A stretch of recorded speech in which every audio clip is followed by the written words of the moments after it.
Hey you guys, so there we go. So I want to say something. I know that I kind of disappeared now that the contest is over, for me at least. And it's because I had to process everything. I needed to really process everything. I didn't want to just like rush, come on here crying or even to come and pretend everything is okay. I just really wanted to be real, and also I wanted to be, in a good place and not just like dump all my feelings out. So, definitely cried. Definitely cried a lot. I felt so heartbroken. I felt crushed. In order to put myself out there and push so hard, I had to stretch myself so much more than I have in the past. Tell parts of my story and show parts of my heart and imagine myself there. I had to really imagine that next season of my career in order to push, especially when I was like down in 6 and I needed hope. I had to literally imagine that, and we got all the way back up to first until the last few seconds. And so it was really intense for me, starting with 22,000 people and getting all the way. I made it into the top 16. That's where I ended. Just come so close. I've been there before, as you guys have seen in my past posts. I've been there touching my dream, and since I came from Hollywood and the situation that I was in as a teenager, it's always just felt so far away, and it suddenly felt so close, so close. And with my friends, it felt close for them too. And so what I want to say is, I want to not talk forever, but I just want to say thank you. Thank you. Like, I was surprised by how many people supported me. I was surprised by how many people fought for me. I was surprised for just like, how my friends fought for this dream as if it was their own. Has literally taken us all to the next level in so many ways. And there's also like the element of my faith. There was like, what was I doing? Something stupid? Like, why was I doing this? There was like a little bit of questioning of like the things that I felt like, I really felt like God told me to do this. I really got the confirmation that I usually get when I'm going in the right direction. And the cool thing is, when you've been doing this over and over again, you do have, stuff to look back on. So what it made me look back on in order to like really, come up and just feel a sense of trust and hope is, man, my TEDx. Let me tell y'all how I got my TEDx. So, when I was auditioning for TEDx back in 2019, it was like a lot of things making me feel like I'm supposed to audition, and when you start feeling you're supposed to do it, you start having faith, like, okay, I'm not just putting myself out here for nothing, like, I'm supposed to do this, I'm supposed to get something out of this process of auditioning, regardless of whether I make it. And you want to go into stuff, well, for me, I want to go into stuff feeling like I'm successful just for showing up, because you can't control the results. You cannot control whether they're looking for like a blonde person and the things that you really don't know. But what you can do is know that what you have is definitely worthy of being put out there, and do your best to do just that. And so I did that with my TEDx, and I got all the confirmations. I got all the cool things to make me feel like I'm in the right place. God is with me. He's proud of me for going after my dream. And let's just say, well, the crowd was moved to tears during my audition. I had these like really cool things happen on the way and up until my audition that made me feel like this is meant to be. And then I got my email saying that I did not make it. And I was like, what? I felt played. I was just like, I'm not doing this anymore. Like, I swear, I was just like, I'm not doing this anymore. And I felt so hurt and embarrassed. Like, and this was like just me, not a bunch of people involved. Like this contest, this was just me. I just felt embarrassed, just from the few people who knew that I'd auditioned, and I felt foolish for believing I don't know. I just felt all the feelings. And so I was like, I'm never doing that again. I even told God, I was like, I'm not doing that anymore. I did what you said and you didn't do it. You didn't get me this thing. You know, and then I calmed down. I stopped pouting as much. And I was like, okay, fine. I'll try again in a year. You know, no one promised that I was going to actually get it, you know. And then I just, you know, I calmed down. And I had this pity party trying to happen. It was just like, why do you need to be on that TEDx stage to feel like you have a purpose? Like, yeah, the TEDx stage would be awesome. It would definitely be going the right direction, and it would amplify your voice, and it would go along, you know, with what you're trying to do. But you can't control that. But what you can control is still being that person with a voice, no matter where it is, whether there's a stage or not. Like, you don't need your validation from that stage. That's what I told myself. I was like, yeah, what am I doing? Why am I feeling bad for myself? Do I still believe that God can use me regardless of whether I'm on that stage? Yes. If he wanted me to have it, would he find a way to make it happen? Yes.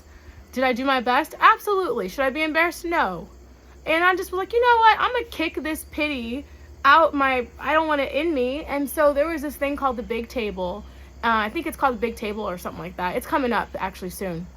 It's an annual thing where they allow people to have discussions in the community, and they provide you with resources, and it's like you can sign up for it. And I saw that there was actually someone who was previously a TEDx speaker hosting one, and I knew him, and I was like, you know what? I'm going to go ahead and go support someone else.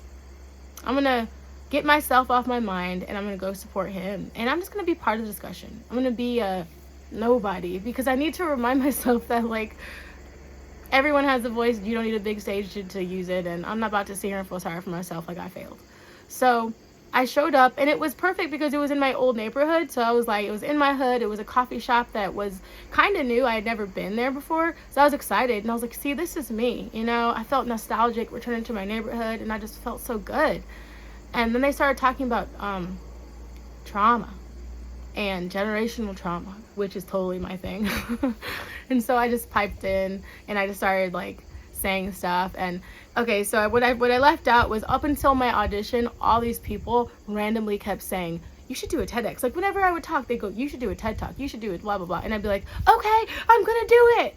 And then when I you know, got rejected, I was like, I never want to hear someone tell me that again. So I'm here now at this thing, at this coffee shop, post TEDx rejection, and I start sharing my thoughts and views on generational trauma, and talking about how, you know, we can open up that space in our brain and begin to rewire it and begin to heal how those traumatizing events affect us, so that we can move forward and be whole and break the cycle of that. And how I love to do that with my art for myself and the kids I work with.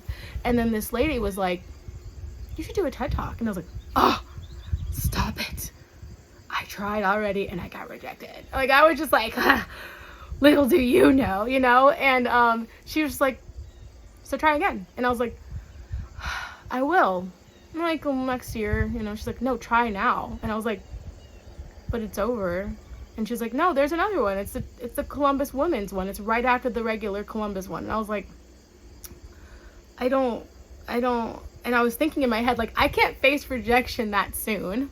But she cut me off mid-thought, and she was like, you don't even have to audition again. You can just send them a little email and tell them to move your video from the last one, because they probably videoed your audition. Just tell them to send it over to the next one.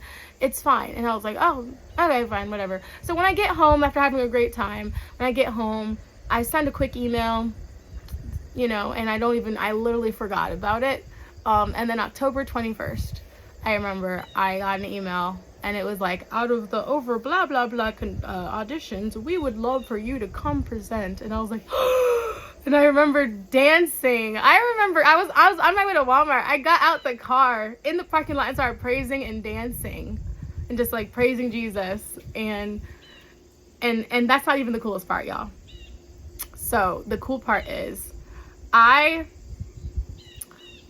I got assigned a coach named Eden. She's awesome. And Eden was supposed to basically just help me to stay in the time that the TEDx organization was giving me, and make sure, blah, blah, blah, whatever. And so I was like, oh, well, can I attend like the Columbus TEDx so I can like see how it goes? That can be part of my training.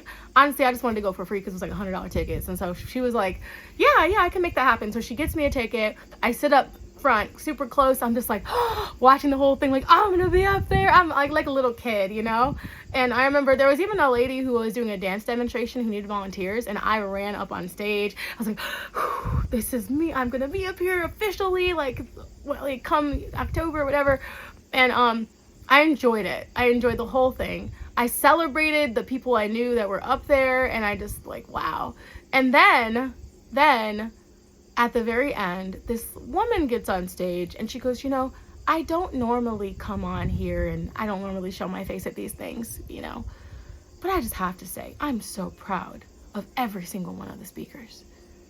And I was like, she looks familiar. And she's like, when I founded TEDx Columbus, and she starts telling the story of her founding it. And then I was like, shh, that's the lady from the coffee shop. Wow. And I just thought, what the heck? Come on now. And I just remember looking up at the ceiling and being like, God, you are crazy. And I just remember thinking like, what on earth? What an awesome thing for God to like sneak.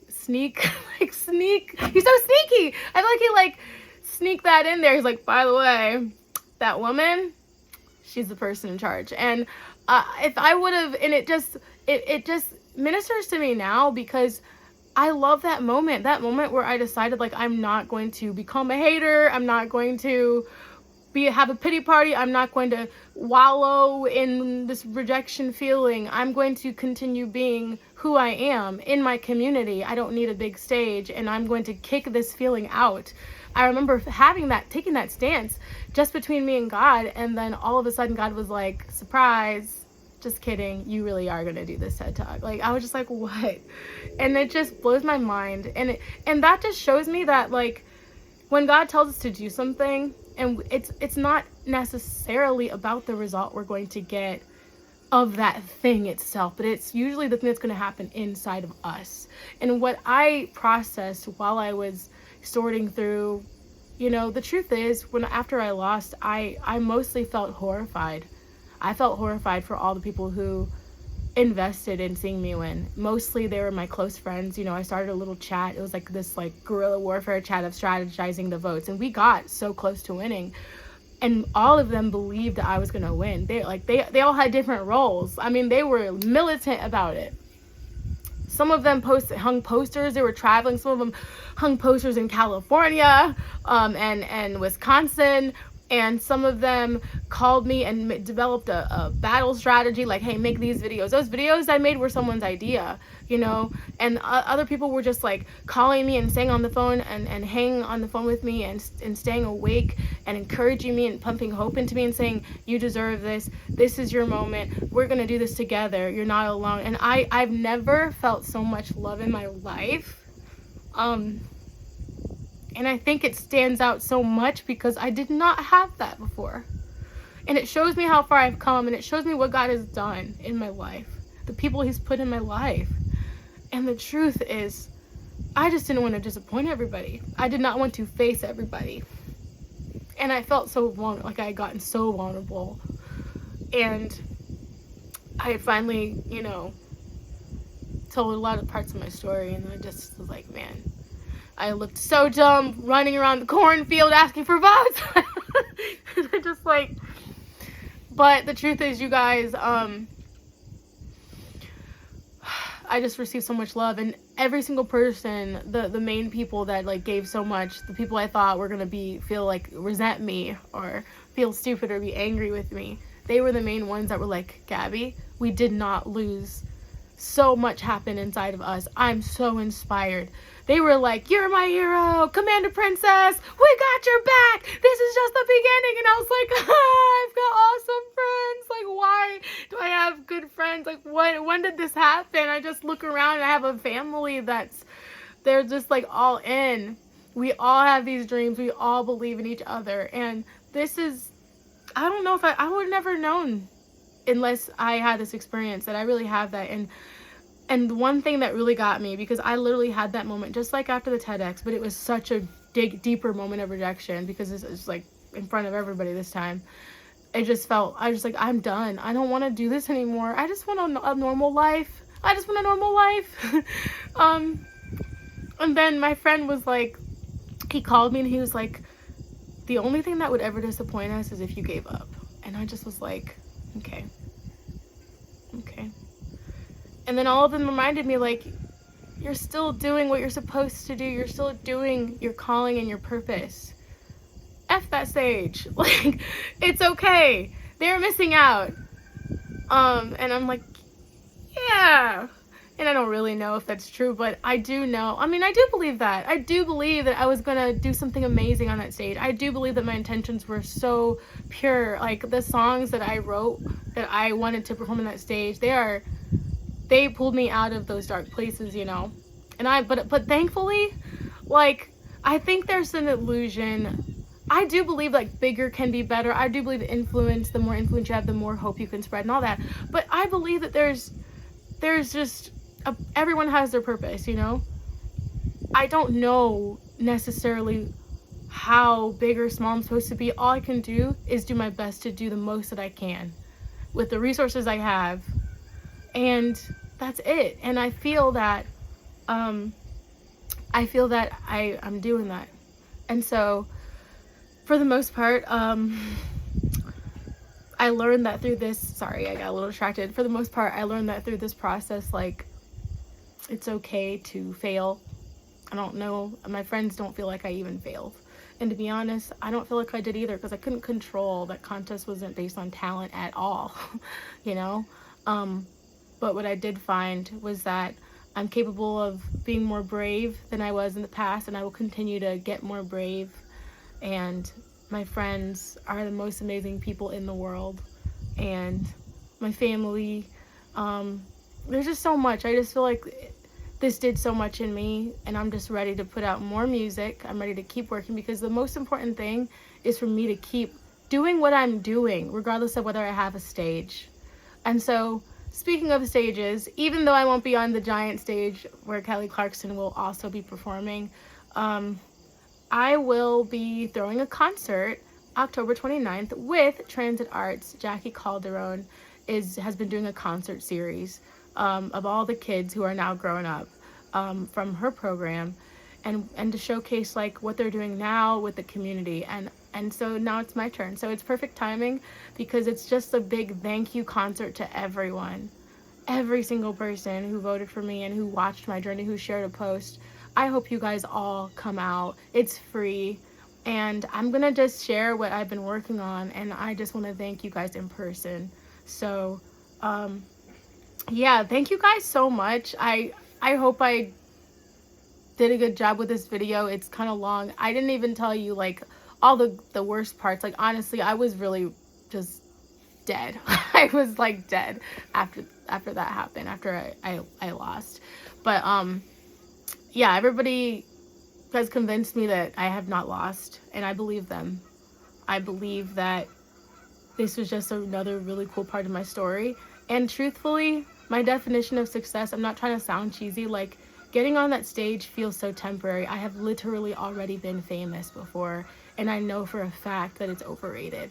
The most thing that I want is to share my heart and my music with the people that I'm meant to share that with. And whether that's just Columbus, that's already enough. Like, if it's more than that, like, it doesn't change how worthy I am. And I'm just so grateful to know that, because I struggled with that for so long. I'm just so thankful. I'm so thankful, you guys, like, that I can get back up. And I'm going to keep singing. And I'm going to have even more fun, because in a sense, this set me free. It set me even more free from caring what people think and feeling compared to anybody or wanting support from certain people. You know what I did this time around? I just didn't focus on who I didn't get support from. I focused on all the people who gave me so much support. And I just don't have any room in my heart for anything else. I'm just so, so grateful. So God bless you guys. It's just been really great to do this with you. I hope you guys will come out October 29th. I'll put more details soon. Last thing is I am going to be hosting the Steadfast Festival at Natalie's. It's going to be super cool. There's going to be a lot of amazing artists, including an artist that I recently met named Heather Evans. She's so cool. She's doing a lot of great things. She's got songs out on TV and just big stuff. There are people in Columbus doing awesome things, you guys. So I hope you guys can, if you're, looking to check out some new bands, that you can come and check that out and support your local artists. And just support the people in your life in general. And support yourself. Believe in yourself, And yeah, that's it. God bless you guys. Thank you.